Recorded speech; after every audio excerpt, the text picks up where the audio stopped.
Grade 2s, welcome to a nighttime reading of The Little Robot by Peter Brown. I'm going to read to you chapters 64, 65, and 66 with permission from Little Brown and Company. After Brightbill told the story of his winter, he and his mother sat in silence and thought. They thought about poor Longneck and the human who had killed him.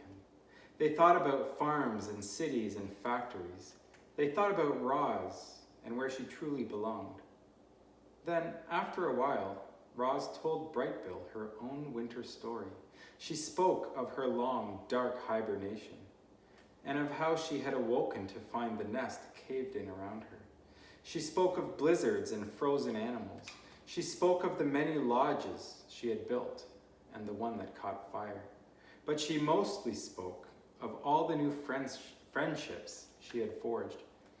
I used to think that you were the only animal who would ever care about me, she said to her son. I worried that without you around, I would be alone again. But I was not alone. In fact, I made new friends, all on my own. I think the other animals might actually like me. Of course they like you, Ma, squawked the goose. You're the most likable robot I've ever seen, and I've seen a lot. It was true, Brightbill had seen hundreds of different robots that winter, and none of them were anything like Roz. None of them had learned how to speak with animals, or had saved an island from the cold, or had adopted a gosling. As he sat there watching the robot's animal gestures and listening to her animal sounds, Brightbill realized just how special his mother really was. Chapter 65 is called The Invitation. Roz was the first to arrive at the next dawn truce. She had an important announcement to make. The robot patiently waited in the great meadow as the sky slowly brightened and the animals slowly gathered. And once everyone was milling around and chatting, Roz began speaking in her perkiest voice. Pardon the interruption. If I could please have a moment of your time. The crowd settled down and listened to their robot friend. We made it through a terrible winter. A new generation of youngsters is arriving, and my son, Brightbill, has just returned to the island with his flock.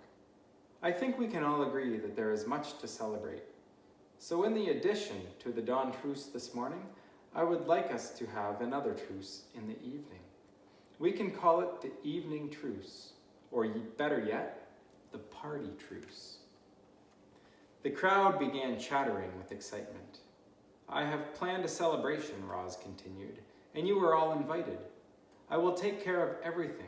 Just please meet back here at dusk. Oh, and I have a little surprise. Actually, it is not little. It is quite large. The point is, I have planned a celebration, and I hope to see you all there. Sounds great, Roz, but I'm afraid there's one problem with your plan. Mr. Beaver blinked his beady eyes. The moon won't be out this evening, so it'll be too dark for some of us to see. You are half correct, said Roz. Tonight will be moonless, but it will not be dark, I promise. Now, if you will excuse me, I must prepare for our party. I will see everyone back here at dusk. Goodbye.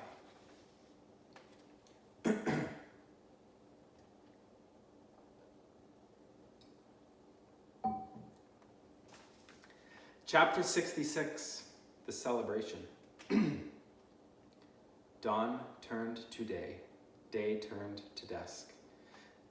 And just as Roz had asked, animals were gathering again in the great meadow. Word had spread across the island that the robot was throwing a party, and everyone wanted to see what the fuss was about. The fuss seemed to be about a giant stack of wood. Roz had spent the day collecting logs and branches and stacking them in a perfect massive tower. The animals crowded around it, trying to imagine its purpose, and then they saw a golden light flickering in the distance. Roz emerged from the dark forest. In her hand was a flaming stick, which she held up like a torch. She was camouflaged in thick mud and clusters of wild flowers. But her camouflage wasn't for hiding. It was her party dress. The animals watched as the robot glided across the meadow surrounded by a warm glow. "Thank you all for being here," she said as she joined the crowd. "1 year ago, I awoke on the shore of this island. I was just a machine. I functioned, but you, my friends, and my family, you have taught me how to live. And so I thank you." "No, thank you, Roz," shouted a voice. "You have also taught me to be wild," said the robot. "So let us all celebrate life and wildness together." At those words, Roz heaved her torch high into the air. It soared up, up, up, and landed on the very top of the wooden tower. A ball of fire burst toward the night sky, and suddenly the meadow was bathed in firelight.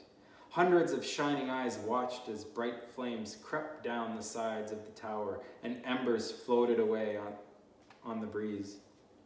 The animals stepped toward the bonfire, eager to feel its warmth, and then stepped back, afraid of feeling too much. And soon, everyone was moving. The deer started leaping, the foxes started trotting, the snakes slithered, and the insects buzzed, and the fish jumped up from the river. Bright Bill led all the birds into the air, where they wheeled around the bonfire like a tornado of feathers. Roz sprang into a wild dance, her shaggy dress shaking and swooshing with each movement. It was a wild party, and it took our robot to make it happen. Roz and the animals partied all night long. They were so busy singing and laughing and dancing that they didn't see the cargo ship as it sliced past the island. But the ship saw them. It saw the towering bonfire. It saw the robot. And then it quietly continued through the darkness.